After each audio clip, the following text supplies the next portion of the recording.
حرت ما انت عليه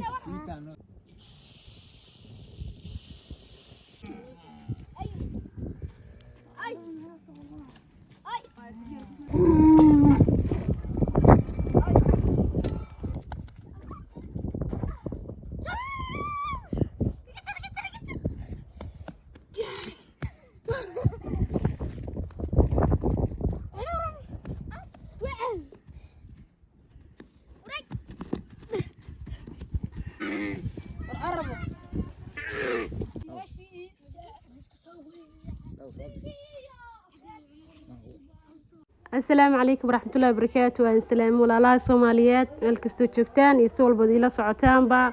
saaka subax qurux badan xoolaha ayaga halka noo xareysan yihiin muuqaalka intaan hore u sii galin muuqaalkan waxaan ka diyaarinayaa ama aan ka sameynayaa meel u dhow degmada Cadaadle ee gobolka Shabeelle ama aaga Goday dabcan Goday baa la wada garanayaa miyigiisi ma sha Allah saaka subax qurux badan bay noo ahayd waa muuqaalkii ugu horeeyay in halkan aan ka sameeyo soo dhawaada muuqaalkana insha Allah waxaan rajeynayaa inaad like-ta u badi doontaan safar dheer baan soo galay gabadhii galgaduud joogto aaga Goday kala soo hadlaysa ismaamulkii Soomaalida walaalaha qaaliga hadaan mowduuc hore u sii galo halkan baan imid ma sha Allah ari iyo xoolo inta badan hore waad igu barateen waxba marka halkan dhaqanka goonida aan ku arkay waxay tahay maanta marka ugu horeysa mowduuciga ku bilaabi kara waxay tahay in dadka reemiga inta badan aan hore u arki jiray ay ahaayeen dad kale degan oo reer walba ay meel gooni degan yihiin balse halkan dhaqan ka jira ay tahay in reeruhu ay kooxa u degaan 10 qoys sida halkan kaga muuqata hadda 4 qoys baa degan in kasto reeruhu ayna aqaladii wadan oo waxa weeye aqaladii laga soo guuray dadku ay hayaamay abaar adag baa laga soo baxay waxba ay arkaa dadka u dhisan aqaladooda way ka soo guureen geedibay meesha ku ahaayeen oo roobka guuga si fiican dadku uma soo wada helin marka dhaqanka marka aniga igu cusub in kasto gobolka Shabeellada Dhexe aan mar ku arka muuqaal sidaas kale aan kugu soo tabiyay dadka inta badan reer guuraagan soo tabi jiray kale bay deganaan reer walba halkaan canjeeradii baa lagu dubayaa meel kasto oo tago Soomaalida meel walba ama hawd ama amas ama meel kasta canjeeladaas ama qurbe canjeeladaas way naga horeysaa dhaqankeena kamid tahay marka su'aasha ugu badan la soo weydiin jiray waxay reer markii la arko reerkan daris meel miya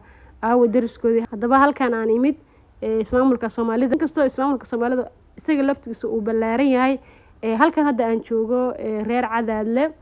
waxay u degaan kooxo 10 qoys 20 marba soo gaarayaan يعني فاميل المادير labaad waxa soo dhan waa la soo urursanay waa la isla degayaa markaan dadkii weydiiyeen ku iri dhaqankan yani in dad badan ay hal meel isla degaan oo isku dhawaadaan sidii magaaladii oo kale markaan su'aal ka weydiiyay oo u sharaxan ku iri meelii kale tagi jiray dadku isku ma dhaweyn waba ila yaabeen waxa lagu yiri see reer kaliya meel cilla u degaya balaa col soo weerar balaa iyaga laftigooda wax kasta ku dhaca marka inagu waxay dhamaan isweeshanaa sidaas ayaan ku degnaa reer badan oo meel isku yimaaday taana wixii ugu cusbay ay ahayd inta kadib geela runtii iyo xoolaha dhamaan ba dadku abaar adag ba laga soo baxay oo waliba dadka qaar xoolihii inta ka dhamaadeen ay magaalo galeen qaarna ay wax uga hareen reeraha marka waxay kamid yihiin reerii abaartu ay saameysay geela sida idin muuqata isoo waliba xilli roob ah lagu jiro ayuu sida u egyahay waxa keenaya marka in abaar daran ay xooluhu soo mareen marka laga soo tago abaartii xoolaha dhameysay saameynta kale abaartii keentay waxa kamid ah xilliyadan oo kale roobku bil iyo bar uu da'san yahay oo muddo adigu 2 bilood ku dhow waa la daaqay haddana maxay tahay caanihi xilligan oo kale ciirta la jiray geelo caano badan buu lahaa jiray xoolaha waa xilliga kaliya reemigu aynan maxay tahay raashinka cuni jirin caana cabi jireen oo loo soo caano doono jiray laakiin sanadkan meel kasta in kastoona meel badan wali soo marin haddana meelahan aan imid ma jiraan caano ma lahan waxa way caanuhu ku yar yahay hadda waxa yar idin muuqda yani waa iska caano ma aha iska cadays bay ku leeyihiin ciirtii la luli jiray waxa u maleynayaa sanadkan inaan iga arkeen wixii oo dhan marka maadaama abaara iyo xilliyo kul la soo maray abaarahaas waxay saameyn ku yeelatay marka inay xoolihii dhalin oo maxay tahay ay sida ku guran ama ku noqdaan xoolo marka aan caan laga doonin oo arkaysta ayagoo xoolihii doog manaq la soo daajinayo inay haddana aan caana loo aadayn oo qaarkood ku leeyihiin ariga sheexaba lagama cadaysto waxara aad arkeen reero waxa arki jirtay reerku waxay u kala bixi jireen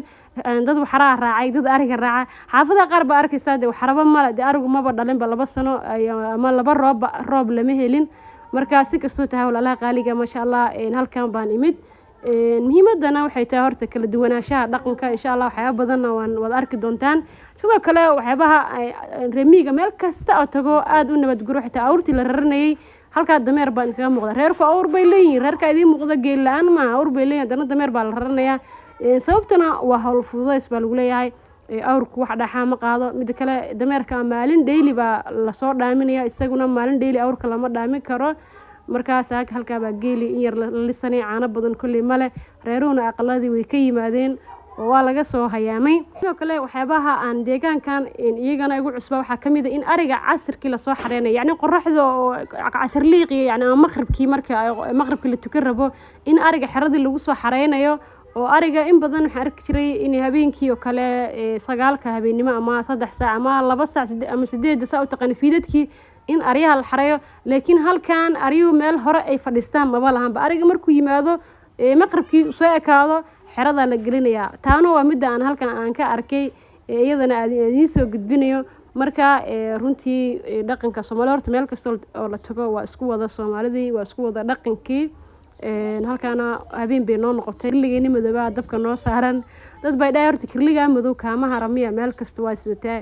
waxay u maleynayaan macnaha kirliga madow inuu isla kii yahay inta kadib waxyaabaha kale aan ka bartay xitaa ciyaalku ma sha Allah inay iska farxsiin sidii magaalada kale ay ciyaarayaan waliba ay kubad ciyaarayaan ama banooni ciyaarayaan waa markii ugu horeysan arkay reemi kubad ama banooni ciyaarayaan baladinkuna waa kaasa ila arkay caruurtii ma sha Allah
مش حاجة ويا علامات دي